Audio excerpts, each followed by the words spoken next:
memilih untuk setia. Sosok itu berbalik saat aku melangkah mendekat. Galang tersenyum saat pandangan kami beradu. Sorot mata itu nampak sendu seolah mewakili isi hatinya yang sedang merindu.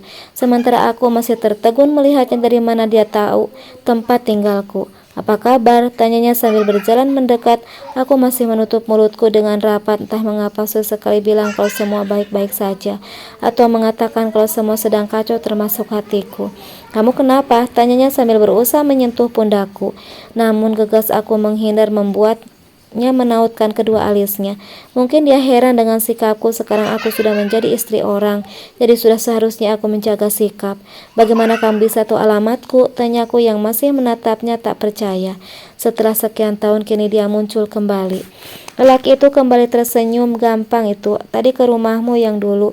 Kata beberapa tetangga kamu sudah pindah. Bukan masalah sulit untukku mengetahui di mana kamu berada, tujarnya. Kalimatnya seolah mengatakan kalau dimanapun aku berada pasti aku akan menemukanmu.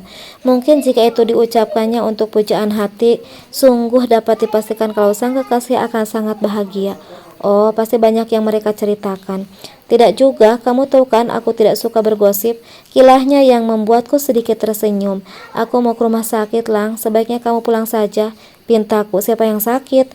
Tanyanya cepat. Sesekali laki jangkung itu melongo ke dalam rumah entah mencari siapa. Ayahnya Rory. Rupanya jawabanku cukup membuatnya tergelak. Kembali dia menautkan kedua alisnya. Erwin. Galang mencoba menebak dengan menyebut nama seseorang yang saat ini paling kubenci. Apa mereka tak menceritakan tentang diriku? Kubalas tanya dengan sebuah tanya. Tentu saja Galang nampak kebingungan. Kenapa aku jadi ketus setiap menjawab pertanyaannya? Siapa? Tetangga lamaku. Apa mereka tak bercerita mengapa aku sampai menjual rumah yang di sana? Tidak, sahutnya cepat. Ya udah, aku mau ke rumah sakit dulu, ucapku lagi. Baiklah. Bagaimana kalau ku antar? Aku banyak hal yang harus kuceritakan padaku, sahutnya. Tapi aku mau pamit sama ibu. Langkahnya berhenti saat aku menarik kemejanya. Gak usah, ibu sedang beristirahat dengan Rory. Kembali lelaki itu tertegun, namun setelah itu dia menuruti ucapanku. Ayo, tanpa menunggu balasanku, lelaki yang masih betah menyendiri itu menarik lembut tanganku dan aku terlambat menyadarinya. Banyak hal yang dia ceritakan di sepanjang perjalanan menuju rumah sakit.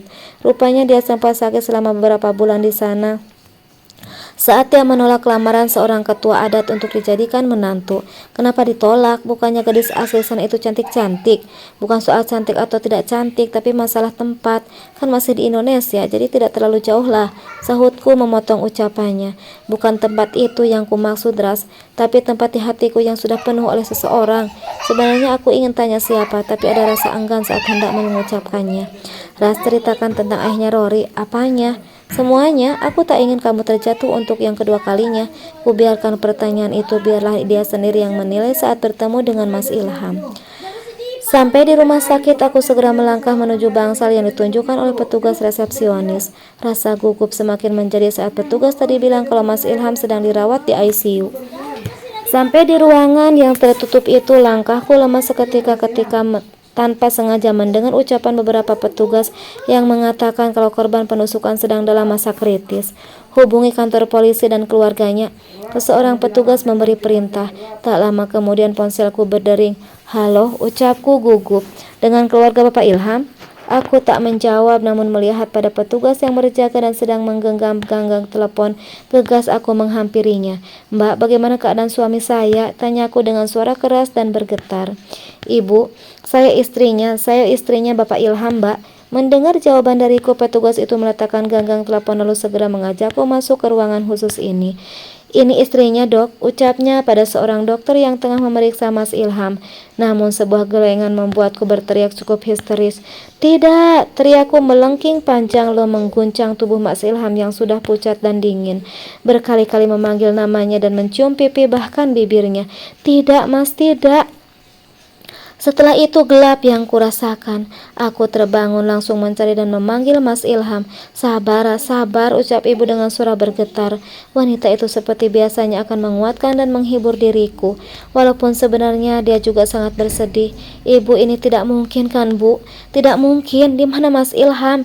Di mana suamiku? Aku memaksakan diri untuk bangkit, tak peduli dengan rasa pusing dan mual yang kembali menyerang. Sesosok tubuh terbujur kaku di ruang tamu. Wajah itu nampak tersenyum dan bersih. Seperti biasa, dia selalu terlihat ganteng di mataku. Aku menahan tangis saat melihat wajah polis itu memeluk kepala ayah, sambungnya. Perlahan aku mendekati Rory yang sedang duduk di sisi Mas Ilham. Wajah yang biasa selalu ceria itu sudah basah oleh air mata. Untuk saat ini senyumnya tengah bersembunyi entah di mana. Matanya menatapku sayu dan penuh tanya. Ibu, mengapa ayah juga pergi? Padahal pas menjemputku ayah bilang kalau akan mengajakku pergi jalan-jalan, ucapnya sambil terisak. Setelah itu dia kembali menciumi pipi Mas Ilham. Memang belum terlalu lama dia bersama, namun cinta dan kasih yang diberikan olehnya mampu membuat kami jatuh cinta padanya. Karena Allah lebih mencintai ayah, sayang, biarkan ayah pergi bersama Allah ya. Insya Allah kelak kita akan berkumpul kembali di surga. Bocah itu mengangguk entah mengerti atau tidak. Yang jelas setelah itu dia mencium cukup lama pipi, kening, dan hidung Mas Ilham. Setelah itu Rory beringsut memelukku, tangisnya pecah seketika. Aku tak tahu jalan takdirmu ya Robi, namun aku akan selalu berusaha menerima dan menjalaninya dengan ikhlas. Siapa yang tak terluka hatinya jika hanya dalam waktu 10 hari aku kembali berduka.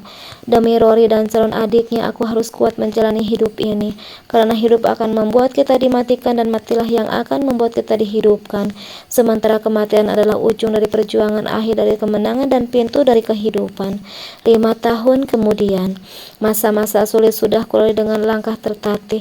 Terus melangkah walau laki penuh luka dan darah. Masa tanam telah usai, waktu menunggu dan calon adiknya. Aku harus kuat menjalani hidup ini, karena hidup akan membuat kita dimatikan dan matilah yang akan membuat kita dihidupkan. Sementara kematian adalah ujung dari perjuangan, akhir dari kemenangan, dan pintu dari kehidupan.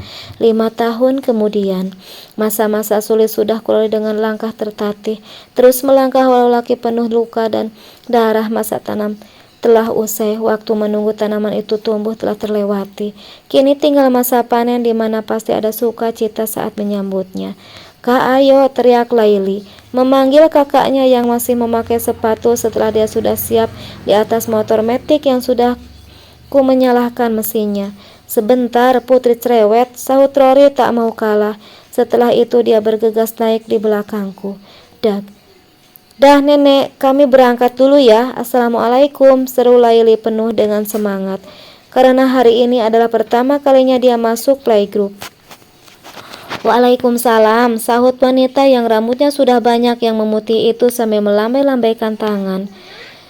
Mereka benar-benar pelita dalam hidupku, menerangi setiap langkahku. Merekalah penyemangatku ketika rasa lelah menyapa raga, menghiburku kala sedih datang menghampiri.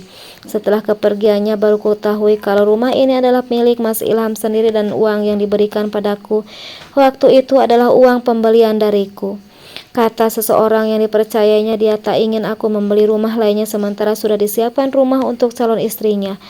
Akhirnya setelah meminta pertimbangan dari ibu, beberapa persen dari uang itu kusedekahkan pada masjid kampung atas nama Mas Ilham.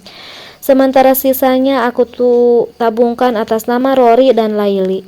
Galang, jangan ditanya dia di mana. Lelaki itu tetap menjadi pahlawan buatku dan anak-anak. Dia tak pernah memaksa untuk mengikatku, namun selalu ada saat aku butuh. Galang tahu kalau tak bisa lagi membuka hati karena aku sudah mengikrarnya kan untuk setia dengan cintanya Mas Ilham. Bahkan sampai saat ini Galang juga masih sendiri karena ruang di hatinya sudah penuh dengan namaku. Tamat.